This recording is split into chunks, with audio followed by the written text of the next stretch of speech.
कोई दीवाना कहता है, कोई पागल समझता है, तुम दूर कैसी हो ये या तो मेरा दिल समझता है या तेरा दिल समझता है।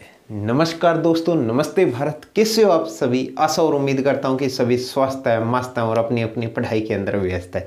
स्वागत करते हैं आपके अपने ऑनलाइन प्लेटफॉर्म पर स्कॉलर्स जोन पे। मैं अनिल, एजुकेटर ऑफ मैथ्स, आपको सिखाने और समझाने का काम कर रहा हूँ गणित को। दोस्तों देखो दोस्तों, कल अपने पढ़े थे रेशियो एंड प्रोपोर्शन की 6 नंबर क्लास की थी। आज हम अनुपात और समानुपात को आगे कंटिन्यू करते हैं दोस्तों और सीखते हैं कुछ महत्वपूर्ण क्वेश्चंस। देखो दोस्तों, आगाज करते हैं क्वेश्चनों का। आज के नंबर 1 पहला क्वेश्चन से।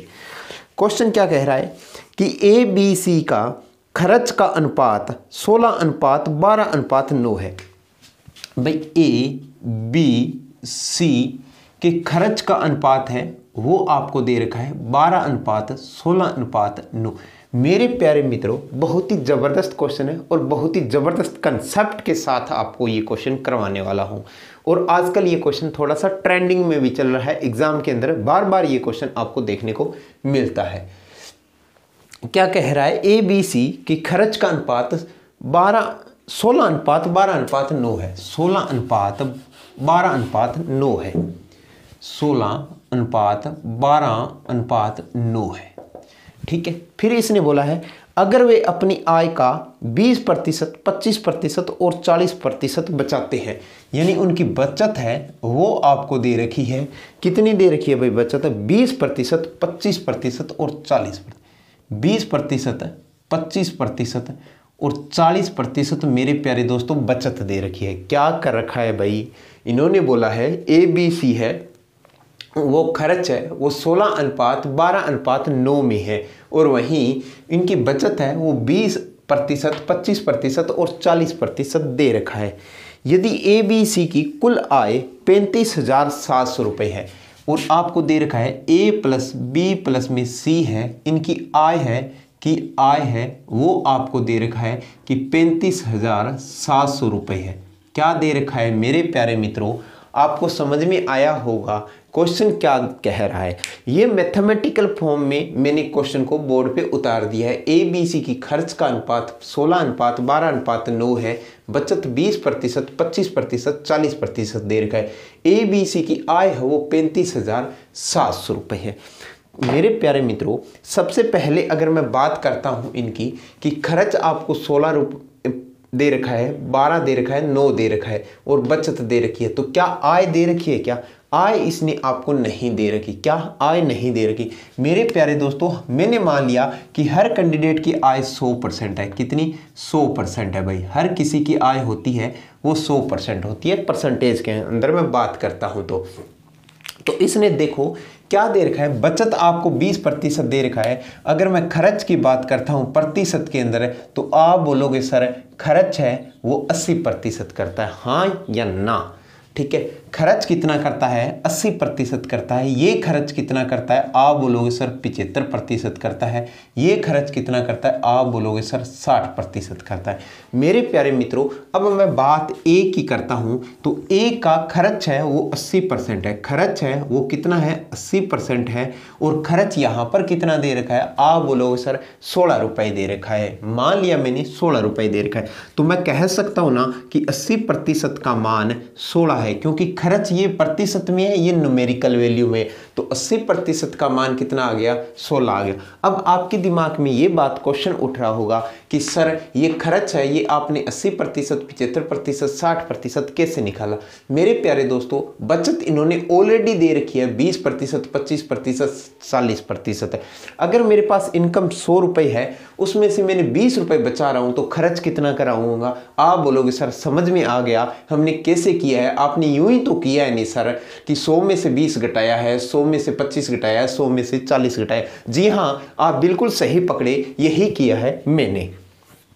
तो अब देखो खर्च है, खर्च आपके पास 80% आ गया। खर्च यहां पर 16 दे रखा है। अगर 80% का मान 16 दे रखा है तो मेरे प्यारे मित्रों 20% का मान कितना आएगा? मैंने इसको भी 4 से डिवाइड किया है। इसको अगर 4 से डिवाइड किया तो इसको भी 4 से डिवाइड करूंगा तो 20% का मान कितना आ जाएगा? 4 आ जाएगा। अब 20% का मान 4 आ गया। अपने पास तो आय है वो टोटल 100% है, यानी आपको 100% का मान निकालना है। तो 100% का मान कितना आएगा, आपको 5 से गुणा किया इधर, तो इधर भी 5 से गुणा कर दोगे 20 आ जाएगा। तो मेरे पास ए की इनकम है मेरे प्यारे दोस्तों, वो कितनी आ जाएगी, आप बोलोगे सर ए की जो इनकम है आपके पास 20 आ जाएगी। बिल्कुल आपने सही कहा भाई। अब मैं बात करता हूं बी की। तो बी का देखो मेरे पास यहां पर खर्च कितना है भाई, 80% है। तो यहां पर खर्च कितना है, आप बोलोगे सर खर्च है वो 75% है। और ये 75% मान है, ये किसका है, 12 का है। यानी ये 75% मान है, ये आपके पास कितना है, 12 के इक्वल है। अगर 75% का मान 12 के इक्वल है, इसको मैंने 25% के रूप में चेंज कर लिया। मेरे प्यारे दोस्तों आप सोच रहे हो कि सर 25 में क्यों चेंज कर रहे हो, मेरे प्यारे मित्रों 25 में मैं इसलिए चेंज कर रहा हूं ताकि मेरे को इजी मिल जाए वे, ठीक है। वैसे भी आप कर सकते हो, इसको सोच सकते हो कि 75% है, ये तीसरा हिस्सा है, तो 12 है, ये भी तीसरा हिस्सा है, तो चौथा हिस्सा अगर मैं कंप्लीट करता हूं तो 4 3 12 होता है, 16 आ जाता है, डायरेक्ट 100% का मान आ जाएगा, ठीक है। लेकिन कुछ विद्यार्थी है, हमें जीरो लेवल से सीखना है, मैं सारे विद्यार्थियों को एक समान मान के चल रहा हूं, ठीक है। खर्च मेरे पास 75% है, 75% का मान 12 है, तो 25% यानी इसको मैंने 3 से डिवाइड किया है। अगर इसको 3 से डिवाइड किया है तो इसको भी मैं 3 से डिवाइड करूंगा, तो मेरे पास कितना आ जाएगा, आप बोलोगे सर 4 आ जाएगा। अगर 25% का मान 4 है तो मेरे पास 100% का मान कितना होगा, आप बोलोगे सर 25 चौका 100 होती है, 4 चौका 16, यानी मेरे पास कितना आ जाएगा, 16 आ जाएगा। आप बोलोगे सर बी का मान है वो आपके पास 16 आ गया है। बिल्कुल आपकी बात सही है। अभी इसी प्रकार देखो सी के बारे में बात करता हूं। सी का जो खर्च है मेरे प्यारे मित्रों वो आपको दे रखा है 60% है। कितना, 60%। अगर खर्च 60% है यानी 60% का आपको मान कितना दे रखा है, आप बोलोगे सर 9 दे रखा है। कितना दे रखा है, 9 दे रखा है। अगर 60% का मान 9 है तो मेरे प्यारे दोस्तों 20% का मान कितना आएगा, यानी मैंने इसको भी 3 से डिवाइड किया है तो इधर भी 3 से डिवाइड करूंगा, आप बोलोगे सर 3 आ जाएगा। अगर 20% का मान मेरे पास 3 है तो मेरे प्यारे दोस्तों 100% का मान कितना हो जाएगा, आप बोलोगे सर 15 हो जाएगा। आप बोलोगे सर 15 हो जाएगा, क्योंकि 20 पंजे 100 होता है, 5 दिए 15 होता है, तो मेरे पास सी का मान कितना आ गया, 15। मेरे प्यारे दोस्तों इसी प्रकार मेरे पास ए की इनकम प्लस में बी की इनकम प्लस में सी की इनकम है, वो कितनी आ गई, आप बोलोगे सर 20 प्लस में 16 प्लस में 15 आपके पास इनकम आ गई। बिल्कुल आपकी बात सही है, 20 16 और 15 मेरे पास इनकम आ गई है। ये इनकम कितनी हुई, 20 और 10 30 और 10 40, 40 और 11 कितने हो गई, आप बोलोगे सर 51। आप बोलोगे 51, यानी मेरे पास तीनों की इनकम है वो 51 आ गई। और क्वेश्चन क्या कह रहा है, 35,700 रुपये। कितना, 35,700 रुपये, यानी मेरे पास 51 का मान मेरे प्यारे दोस्तों कितना आ गया, 35,700 आ गया। अगर 51 का मान 35,700 है तो एक का मान कितना आया, आप बोलोगे सर 700, क्योंकि 7 5 35 होता है, 7 एकम 7 होता है, 2 जीरो आ गया, ठीक है। क्योंकि 51 7 357 होता है, 2 जीरो का 2 जीरो लगा दिया, ठीक है। 7 5 35, 7 एकम 7, ये कटिंग करने के तरीके होते हैं। एक का मान कितना आया, 7 आया। एक का मान 7 आ गया। इसने बोला है कि बताओ ए की व्यक्तिगत आय कितनी है, बी की व्यक्तिगत आय कितनी है, सी की व्यक्तिगत आय कितनी है। मेरे प्यारे दोस्तों जो भी आपको एग्जामिनर पूछे वो चीज आप कर सकते हो। ए का मान कितना हो जाएगा, 20 गुणा में 700। कितना, 20 गुणा में 700, यानी 7 दूनी 14, 3 जीरो साथ में लग जाएंगे, ठीक है। इसी प्रकार बी का मान कितना होगा, 16 गुणा में 700। कितना होगा, 16 गुणा में 700। ये आपके पास आंसर आ जाएगा कि 7 के 42, 4 7 एकम 7 है और 4 11। वैसे भी 16 7 112 होते हैं, 112 2 जीरो हो गया, ये बी का आ गया, ठीक है। सी का पूछा है मैंने, तो सी का आप निकालोगे तो कितना होता है, 15 गुणा में 700, यानी 15 7 105 हो गया और 2 जीरो का 2 जीरो लगा दो, यानी 10,500 सी का आ गया, बी का आ गया, ए का आ गया। ये क्वेश्चन आपका हुआ है जो आजकल बहुत ही ट्रेंडिंग में चल रहा है। आशा और उम्मीद करता हूं दोस्तों कि ये क्वेश्चन आपको समझ में आया होगा। आगे एग्जामिनर इसमें कुछ भी पूछ सकता है, आपको ए का मान अलग पूछ लेता है, बी का मान अलग पूछ लेता है, सी का मान अलग पूछ लेता है। कई बार वो क्या करता है, ए और बी का योग पूछ लेता है या माइनस पूछ लेता है। जैसे भी आपसे पूछिए, आपको क्वेश्चन का डायग्राम बन गया तो उसके बाद में क्वेश्चन का पोस्टमार्टम आप कर सकते हो। दोस्तों कोई किसी को दुख तकलीफ वाली बात हो तो आप कमेंट के अंदर जरूर बताइए। अगर आप पहले हो, नए हो अभी इस चैनल पे, तो अगर क्लास अच्छी लगे तो आप इस चैनल के सदस्य जरूर बने, अपने परिवार का हिस्सा जरूर बने, सब्सक्राइब करें, लाइक करें और क्लास आपको अंत तक देखना है और बेहतर लगे क्लास तो शेयर करना मत भूलें और बेल आइकॉन का इम्प्रेस थंब जरूर दबा लें ताकि मेरा नई क्लास नई नोटिफिकेशन है वो आपके पास मिलता रहे। जी हाँ सर, एक इस टाइप का क्वेश्चन और करा दो। बिल्कुल जी हाँ, मैं इसी टाइप का एक क्वेश्चन और करवाने वाला हूँ। ठीक है, तो वो क्वेश्चन समझते हैं। इसी टाइप का एक क्वेश्चन हो ताकि आपको अच्छे से क्लियर हो जाएगी सारी बातें। आशा और उम्मीद करता हूँ कि आपको अच्छा और बेहतर समझ में आ रहा होगा और कहीं ना कहीं इसकी जो मैं क्लास डाल रही हूँ इसकी ज़्यादा नहीं तो कुछ ना कुछ तो मदद जरूर मिल रही होगी। देखो नेक्स्ट क्वेश्चन आपका क्या है कि ABC की आय क्रम से 80%, 85% और 75% खर्च करते हैं। ABC खर्च कितना करते हैं भाई? खर्च दे रखा है 80%, 85% और 75%। 80%, 85% और 75% क्या करते हैं? खर्च करते हैं। ठीक है, उसकी बचत का अनुपात 8:9:20 है। इनकी बचत है, उनका दे रखा है अनुपात 8:9:20। बिल्कुल 8:9:20 दे रखा है। मेरे प्यारे दोस्तों, अगर बचत आपके पास इतना, ये प्रतिशत में ये न्यूमेरिकल वैल्यूम है। अगर बचत आपकी खर्च इतना है तो बचत अगर मैं प्रतिशत में निकालूं तो आप बोलोगे सर 80% खर्च करता है तो बचत कितनी करता होगा? 20% करता होगा। ये कितनी करता है? आप बोलोगे सर 15%। ये कितनी करता होगा? आप बोलोगे सर 25%। सॉरी, क्या समझ में आई भाई? बिल्कुल आपके पास टोटल इनकम है वो मैंने 100 मानी है। 100 में से अगर 80 खर्च कर दिया तो बचत कितनी करेगा? 20। 100 में से 85 खर्च कर दिया तो कितनी बचत करेगा? 15। 100 में से 75 खर्च कर दिया तो कितनी बचत करेगा? 25 है। मेरे प्यारे दोस्तों, अगर मैं ए की आय की बात करता हूं और बी की आय की बात करता हूं और सी की आय की बात करता हूं, आगे क्वेश्चन ने क्या दे रखा है? तथा ए और सी की आय का अंतर है वो 18,000 रुपए है। एग्जामिनर अब क्या निकला? चालाक निकला और आपको ए और सी की अंतर दे दिया है कि 18,000 रुपए है, नए की अब की बार तीनों की आय दी है। तो आपसे पूछा है कि बी की आय बताओ, कि बी की इनकम बताओ। मेरे प्यारे दोस्तों, आपको बचत यहाँ पर 20% है, यहाँ पर जो आपको मान दे रखा है उसी पर टारगेट करोगे आप। यानी 20% का मान क्या है? 8 है, तो 100% का मान कितना होगा? 20×5 100 होता है, 8×5 40 होता है, यानी 40 हो जाएगा। इसी प्रकार बी का मान आपको 15% का मान कितना दे रखा है? 9 दे रखा है। अगर 15% का मान 9 दे रखा है तो 5% का मान कितना होगा? आप बोलोगे सर 3 होता है। 5 का 3 होता है तो 100% का कितना होगा? आप बोलोगे सर 60 होगा, क्योंकि 20×5 100 और 20 दिया 60 होगा। इसी प्रकार सी में आपको 25% का मान आपको 20 दे रखा है। अगर 25% का 20 दे रखा है तो 100% का कितना होगा? 25 चौके 100 होते हैं तो 20 चौके 80 हो जाएंगे।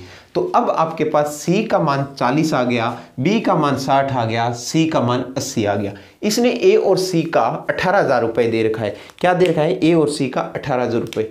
यहाँ पर मेरे प्यारे मित्रों ए माइनस सी की मैं बात करूँ तो कितना होगा? सी का 80 है, ए का 40 है, यानी 80 माइनस 40 करूँगा तो जो आएगा मेरे पास अंतर आएगा वो कितना आ गया? 40 आ गया। कितना अंतर आ गया? 40 आ गया। इसने आपको क्या दे रखा है भाई? 40, यानी 40 का मान कितना दे रखा है? 18,000 रुपये दे रखा है। कितना? 18,000, क्योंकि अंतर आपको 18,000 दे रखा है। और मान पूछा किसका है? बी का मान पूछा है। अगर 40 का मान 18,000 है, बी है कितना? 60, यानी मान किसका पूछा है आपको? 60 का मान पूछा है। 40 का मान 18,000 है, तो एक का मान कितना होगा? आप बोलोगे सर 18,000 बटा में 40। मैंने मान 60 का पूछा है, तो 60 का कितना होगा? आप बोलोगे सर 18,000 अपॉन में 40 गुणा में कर दो 60। क्या ये बात समझ में आई? आप बोलोगे सर बिल्कुल समझ में आई। 0 से 0 कैंसिल, 2 दूनी 4, 2 तिये 6, और इसको काटा मैंने, ये कट गया 9,000 पे, क्योंकि 9 दूनी 18,000, 9 तिया कितना हो गया? 27,000। तो मेरे पास जो बी का मान है वह कितना आ जाएगा? आप बोलोगे सर बी का मान है वो आपके पास 27,000 आ गया। कितना आ गया? 27,000 आ गया। ये राइट आंसर बन गया आपका। क्या समझ में आई बात? हाँ या ना? ये उसी टाइप का क्वेश्चन था, ये सेकंड क्वेश्चन था आज की क्लास का, और उसी टाइप का क्वेश्चन सेकंड क्वेश्चन था। आशा और उम्मीद करता हूं कि आपको समझ में आया होगा। बढ़ते हैं नेक्स्ट क्वेश्चन की ओर। नेक्स्ट क्वेश्चन क्या कह रहा है देखते हैं। नेक्स्ट क्वेश्चन आपका कह रहा है कि एक स्कूल में लड़कों की संख्या लड़कियों की संख्या से 30 अधिक है, यानी ये कोई बॉयज़ हैं, ये कोई गर्ल्स हैं, ठीक है। इसने बोला कि एक स्कूल में लड़कों की संख्या लड़कियों की संख्या से 30 अधिक है, यानी लड़कियों की संख्या अगर x है तो लड़कों की संख्या है वो x प्लस में 30 है। इसका कहने का मतलब अभी तक यही निकला है। बाद में कुछ और लड़कियां एक ही स्कूल में शामिल और हो गई, कुछ लड़कियां और आ गई, कुछ लड़कियां और आ गई। मैंने मान लिया कि के लड़कियां हैं वो और आ गई, उन्होंने और ने ज्वाइन कर लिया। तो के ने अगर और ज्वाइन कर लिया तो मेरे पास लड़कियां कितनी हो गई? x प्लस में के हो जाएगी। बिल्कुल यह बात सही है। आप बोलोगे सर बिल्कुल आपने सही लिखा है, x प्लस में के हो जाएगी। और लड़के उतने ही हैं जितने पहले थे, लड़के उतने ही हैं, लड़कियां और आ गई, कुछ और लड़कियां आ गई, और बाद में लड़के और लड़कियों का अनुपात है वो 3:5 हो गया। बाद में जो लड़के और लड़कियों का अनुपात है वो 3:5 हो गया, यानी आने के बाद में 3:5 हो गया। तो लड़के उतने ही हैं जितने पहले थे, यानी x प्लस में 30 ही रहेंगे, ठीक है। और कितने हो गए भाई? 3:5 हो गए। तो लड़कियों की न्यूनतम संख्या बताओ, तो कितनी लड़कियां होगी? न्यूनतम संख्या बतानी है मेरे प्यारे दोस्तों, यानी x प्लस में 30 है और यहाँ पर लड़कियां x प्लस में के है, इनका जो अनुपात है वो मेरे पास 3:5 है। अगर मैं क्रॉस मल्टीप्लाई की बात करता हूँ तो मेरे पास 5x प्लस में 30 पंजा 150, और इधर बन गया मेरे पास 3x प्लस में 3k, ठीक है। इतनी बात क्लियर है? आप बोलोगे सर बिल्कुल क्लियर है। अब 5x है, ये 3x इधर आएगा, तो आप बोलोगे सर 5x माइनस 3x है प्लस में 150 है इक्वल टू 3k है। तो 5x में से 3x गया 2x, क्या बचा भाई? 2x। 2x प्लस में 150, 2x प्लस में 150 इक्वल टू 3k आ गया, ठीक है। अगर मैं 2x प्लस में 150 इक्वल टू 3k की बात करता हूं और k की बात करता हूं, ये 3 इधर बटा में आ जाएगा। अगर ये 3 इधर बटा में आ जाएगा तो 2/3x प्लस में 150 है, 150 को 3 से डिवाइड करूंगा, यानी 150/3 करूंगा तो मेरे पास कितना आ जाएगा? 50 आ जाएगा। तो आप बोलोगे सर 2x/3 प्लस में 50 इक्वल टू के, यानी जो भी लड़कियों की संख्या है इतनी ऐड आई है, इतनी ऐड हुई है। इसने बोला है कि न्यूनतम होनी चाहिए, न्यूनतम होनी चाहिए मेरे प्यारे दोस्तों, यानी के का मान है वो मिनिमम से मिनिमम होना चाहिए। तो के का मान में मिनिमम अगर कितना हो सकता है, कितना हो सकता है, यानी 50 प्लस में कुछ हो रहा है, तो इतनी तो बात श्योर है कि प्लस 50 से तो ज़्यादा ही आएगी लड़कियां, यानी कितनी भी आए के का मान 50 प्लस में 2x/3 हो रहा है। यहाँ पर अगर मेरे को x का मान पता चल जाए तो मैं क्वेश्चन को सोल्व कर सकता हूँ। तो यहाँ पर कितनी लड़कियां आएगी यही क्वेश्चन पूछ रहा है। न्यूनतम पूछा है तो यहाँ पर कितना मान हो सकता है k का। अगर मैं x का मान यहाँ पर 2 पुट कर देता हूँ तो 2 दूनी 4, 4/3 नहीं कटेगा, तो यहाँ पर x का मान मुझे कितना रखना होगा, 3 रखना होगा। x का मान अगर मैं पुट करता हूँ 3 पुट कर देता हूँ तो मेरे पास क्या हो जाएगा, 2 गुणा में 3/3 प्लस में 50 हो जाएगा इक्वल टू k हो जाएगा। 3 से 3 कैंसिल, 50 और 2 52, यानी k का मान कितना आ गया 52। इससे मिनिमम और कुछ मान आ ही नहीं सकता, तो k का मान कितना आ जाएगा मेरे पास है मेरे प्यारे दोस्तों 52 आ जाएगा। क्या यह क्वेश्चन है समझ में आया? ये क्वेश्चन एसएससी सीजीएल के मेंस में पूछा गया है दोस्तों, बहुत ही शानदार क्वेश्चन है। ठीक है, आशा और उम्मीद करता हूं कि आपको समझ में आया होगा। बढ़ते हैं नेक्स्ट क्वेश्चन की ओर।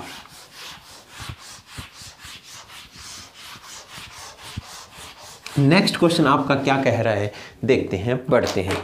क्लब में प्रत्येक सदस्य क्लब के सदस्यों की संख्या के बराबर रुपए और पैसे योगदान करता है।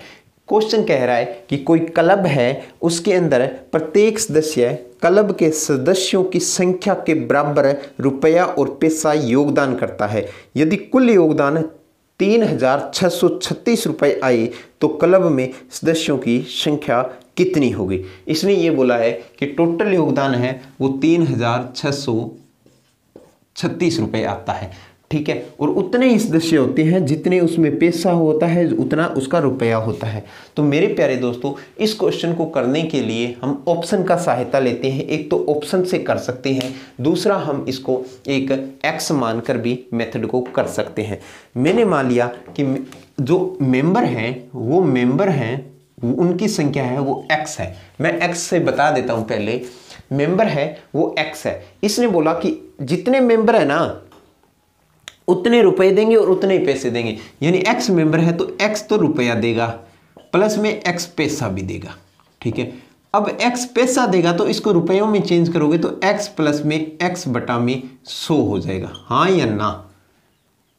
भी एक्स प्लस में एक्स बटा में 100, क्योंकि पैसा है उसको मैंने रुपयों में चेंज कर लिया। आप बोलोगे सर बिल्कुल आपकी बात सही है, तो मेरे पास एलसीएम कितना आया? आप बोलोगे सर 100 एलसीएम आया, 100 और 100 एक्स हो गया प्लस में एक्स हो गया, 100 और एक्स कितना हुआ? आप बोलोगे सर 101 एक्स बटा में 100 हुआ। इतनी बात कन्फर्म है। फिर इसने बोला है कि उतने ही आदमी हैं, कितने आदमी अभी? एक्स आदमी, यानी 101 एक्स बटा में 100 और उतने ही आदमी जितने एक्स थे उसका मान 36 होता है। ठीक है, ये बात क्लियर है। तो ये मेरे पास अगर मैं 16 कर लेता हूं इसको तो 101 को ये कटता है कितने पे जाता है? आप बोलोगे सर 36 पे जाता है। कितने पे जाता है? 36 पे जाता है। x और x क्या हुआ? आप बोलोगे सर x स्क्वायर, ये 100 है ये इधर चला जाएगा यानी 36 हो जाएगा। अगर x स्क्वायर का मान 36 है तो x का मान कितना आएगा? 60 आएगा। x का मान कितना आएगा? 60 आएगा। यही क्वेश्चन है आपका, यही क्वेश्चन पूछा था। ऑप्शन से भी कर सकते हो, जैसे ऑप्शन 70, 80, 60, 50 दे दिए, तो इसका 70 है तो 70 का 70 स्क्वायर करूंगा मैं तो कितना बन जाएगा? 4900। आपको तो ये चीज़ नहीं हो रही, 16 भी नहीं हो रहा, क्योंकि आपको तो यही करना है ना। अभी 70 है तो ये देखो ये ट्रीटमेंट तो बनेगा ही बनेगा। 101 एक्स यानी 70 हो जाएगा, अपॉन में 100 होगा, गुणा में 70 होगा। ये चीज़ कैसे 16 होगी? तो इसका आंसर है वो आप ऑप्शन से भी कर सकते हो कि ऑप्शन कैसे मान के करना है। क्योंकि भाई देखो, आप कह रहे हो कि सर समझ में नहीं आया। 70 पैसे वाला देखो, 70 अगर रुपया होता तो इसने बोला है कि उतने ही आदमी होने चाहिए, यानी 70 रुपया है और 70 ही पैसा होना चाहिए। पैसे को मैं रुपयों में चेंज करूंगा, बट्टा में 100 लगाऊंगा, यानी 70 प्लस में पॉइंट क्या हो जाएगा? 0 से 0.7 हो जाएगा, तो मेरे पास 70.7 होगा। 70.7 को मैं 70 से मल्टीप्लाई करूंगा तो मेरे पास ये 16 नहीं आ रहा। उसी प्रकार अगर मैं 60 को करता हूं तो 60 प्लस में 60 पैसा होगा, तो उसको मैं क्या लिख सकता हूं भाई? 60 पैसे को 60 बटा में 100 लिखूंगा, गुणा में क्या कर दूंगा? 60 कर दूंगा, जो कि मेरे पास 0 से 0 यानी 60.6 बन जाएगा। 60.6 गुणा में क्या बन जाएगा? 60 बन जाएगा। ठीक है, अब मैं पॉइंट हटाया तो मेरे पास बटा में 10 था, 0 से 0, 606 को 6 से किया, 600 को 6 से किया 36 और छिका 36, यानी 36 मेरे पास राइट आंसर बन जाएगा। तो ये आपका ऑप्शन हो जाएगा। इसी प्रकार आप ऑप्शन से भी इस क्वेश्चन को कर सकते हो। आशा और उम्मीद करता हूँ कि ये क्लास आपको बेहद पसंद आ रही होगी। ठीक है, तो अभी सभी से अनुरोध है कि जितने भी अभी सोशल मीडिया के प्लेटफॉर्म से जुड़े हो, चाहे वो व्हाट्सएप है चाहे फेसबुक है, इस क्लास को आप एक बार अपनी सोशल मीडिया पर ज़रूर शेयर करना अगर बेहतर लगे तो। आशा और उम्मीद करता हूँ कि ये क्वेश्चंस अभी तक आपको करवाए हैं ये आपको अच्छे लगे होंगे और दिलचस्प, और इसी के साथ समझ में भी आया होगा। तो बढ़ता हूँ मैं नेक्स्ट क्वेश्चन की ओर। कल कुछ मैंने आपको अच्छे क्वेश्चन करवाए थे, उसी के आगाज़ में आज एक और बेहतरीन क्वेश्चन लेकर आया हूँ, थोड़ा सा उसी के मिलता जुलता हुआ। ठीक है, क्वेश्चन क्या कह रहा है कि दो संख्याओं का अनुपात 3:5 है। दो संख्याएं हैं, ये फर्स्ट है ये सेकंड है, 3:5 है। ठीक है, यदि पहली संख्या में 39 और दूसरी संख्या में 14 जोड़ा जाता है, पहली संख्या में 39 दूसरी संख्या में 14 जोड़ा जाता है, क्या जोड़ा जाता है? ठीक है भाई, तो अनुपात 6:7 प्राप्त होता है। क्या अनुपात प्राप्त होता है भाई? 6:7 प्राप्त होता है। ठीक है, यदि पहले को 11 नंबर और दूसरे को 6 नंबर जोड़ा जाता है तो अनुपात क्या होगा? यानी पहली संख्या है उसमें आप 11 जोड़ दो, अनुपात दूसरी संख्या है उसमें आप 6 जोड़ दो, तो इसका अनुपात है वो क्या होगा? यह क्वेश्चन पूछा है। तो पहले तो आप पहली संख्या और दूसरी संख्या निकालो। देखो कल मैंने आपको एक करवाया था इसी टाइप का क्वेश्चन, ऐसे करवाया था ना, हाँ या ना? अभी तक जो नए हैं या कल की क्लास नहीं देखी वो कल की क्लास देखिए, फिर आपको अच्छे से समझ में आ जाएगा। 7 या 21, 6×5 30 इक्वल टू 39। 7 कितना होता है? 9 7 63, 9 3 27, 63 और 27। देखो क्या हुआ, अगर मैं बात करता हूं इसकी तो कितना हो जाएगा? 273। 9 7 63, 3 6, 9 3 27, 9 7 63, 3 कितना आया भाई? 6। ठीक है, 9 3 27, 27 और 6 सही है ना? गलत तो नहीं हो रहा? नहीं, 9 4 7 चौक 28 सही है, सही है बिल्कुल। देखो ये 40 मान लेता हूँ, 7 चौके 28, 7 चौके 28 280 हो गया, और 7 माइनस कर दूँ तो 273 हो जाएगा। ठीक है, और इधर क्या बच जाएगा? 14 छके 84 में माइनस कर दूंगा तो 21 में से 30 जाएगा, कितना रहा? 9, और 273 माइनस अगर 84 कर देता हूं तो 84 है, पहले 73 है वो आपका माइनस होगा, और मेरे पास कितना बन जाएगा? आप बोलोगे सर 189 बच जाएगा। कितना बच जाएगा? 189। यानी 9 का मान आपके पास 189 आ गया, तो 1 का मान कितना आया? 9 दूनी 18, 9 एकम 9 यानी 21 आया। 1 का मान कितना आया? 21 आया। अगर 1 का मान 21 है तो 21 3 63, यानी फर्स्ट संख्या है वो 3 गुणा में 21 होगी, वो कितनी हो जाएगी? 3 एकम 3 और 2 3 6, 63 हो जाएगी। फर्स्ट संख्या 63 हो जाएगी। सेकंड संख्या कितनी होगी? आप बोलोगे सर 5 है, 5 गुणा में 21 यानी 105 हो जाएगी। इसने बोला है कि पहली संख्या में 11 जोड़ दो, यानी 63 प्लस में 11 अनुपात पूछा है आपको पहली और दूसरी का, 105 प्लस में 6। तो मेरे पास कितना बन गया भाई? 3 1 4 6 1 7 74 और 6 और 5 11 यानी 111। मेरे पास 74 अनुपात 111 बच गया भाई। 111 बन गया तो क्या ये कट रहा है क्या? 37 के पहाड़े पे देखते हैं। 37 दूना कितने होते हैं? 74, और 37 तिया 111 होता है क्या? 37 तिया 30 तिया 90, 9 हो गया, 7 तिया 21, 90 और 11 111, पूरा पूरा कट रहा है 3 पे। तो मेरे पास आंसर कितना बन जाएगा? 2:3 इसका राइट आंसर बन जाएगा। क्या समझ में आया क्या? हाँ या ना? भाई इसने बोला है कि 3:5 है, 6:7 है, 39 जोड़ा जाए और 14 जोड़ा जाए। ये क्वेश्चन मैंने क्यों किया है इसे, ये कल वाली क्लास में मैंने आपको समझाया था, डिटेल में भी समझाया था आपको कि डिटेल में आप कैसे करते हो। ठीक है,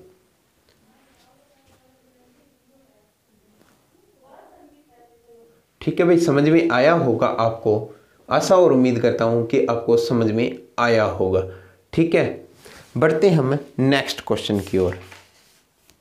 नेक्स्ट क्वेश्चन क्या कह रहा है, नेक्स्ट क्वेश्चन आपका कह रहा है कि अजय अपनी आय का, इसी टाइप से थोड़ा सा एक क्वेश्चन और करवाते हैं। अजय और बीना अपनी आय का अनुपात 5:4 है, 5:4 है भाई। अजय और बीना आय का दे रखा है, ठीक है। फिर इसने बोला है और उनके खर्च का अनुपात है वो 6:5 है, उनके खर्च का अनुपात है वो 6:5 है। आय 5:4 है, खर्च है वो 6:5 में दे रखा है, ठीक है भाई। यदि बचत का अनुपात 7:5 है और बचत है इनकी वो आपको दे रखा है 7 और 5 है, यही चीज 7:5 है, तो अजय अपनी आय का कितना प्रतिशत बचत करता है, यही चीज पूछी है। अजय अपनी आय का कितना प्रतिशत बचत करता है। देखो 5×5 25, ऐसे कल मैंने बताया था आपको, तो आपके पास 5×5 25 हो गया, 6×4 24 हो गया, इक्वल टू 7×5 35 हो गया, 6×5 30 हो गया, यानी 25 में से 24 गया 1, 35 में से 30 गया 5, यानी 1 का मान कितना आया, 5 आया। आप बोलोगे सर 1 का मान 5 आया तो अजय की आय है वो मेरे पास कितनी हो जाएगी, 25 हो जाएगी, क्योंकि 5×5 25 होता है। और बी है, बिना है, इसकी आय कितनी हो जाएगी, आप बोलोगे सर 20 रुपये हो जाएगी। अब पूछा है ए अपनी आय का कितना बचत करता है, बचत कितना करता है भाई 7, कितना करता है 7 करता है, करता किस पर 25 पर करता है, क्योंकि प्रतिशत निकाला जाता है तो हम अपॉन में रखते हैं, वो आउट ऑफ रखते हैं भी कितने में से आया है, 7 आया है, इसको 7 बचत करता है, कितने में से करता है 25 में से, गुणा में 100, 25×4 100, 7×4 28, यानी 28% बचत करता है कौन, अजय। अगर मैं बिना की बात करता हूं तो बिना कितना करती है, 5 करती है, बचत करती किस पर है 20 पर करती है, गुणा में 100, यानी 20×5 100, 5×5 25, यानी ये कितनी बचत करती है भाई 25%। तो कल हम इसी टॉपिक को और आगे कंटिन्यू रखेंगे। आज मैं अपनी वाणी को यहीं विश्राम देता हूं। जय हिंद, जय भारत। मिलते हैं कल नई ऊर्जा और जोश और उमंग के साथ। तब तक आप पढ़ते रहिए, मस्त रहिए, स्वस्थ रहिए। वंदे मातरम।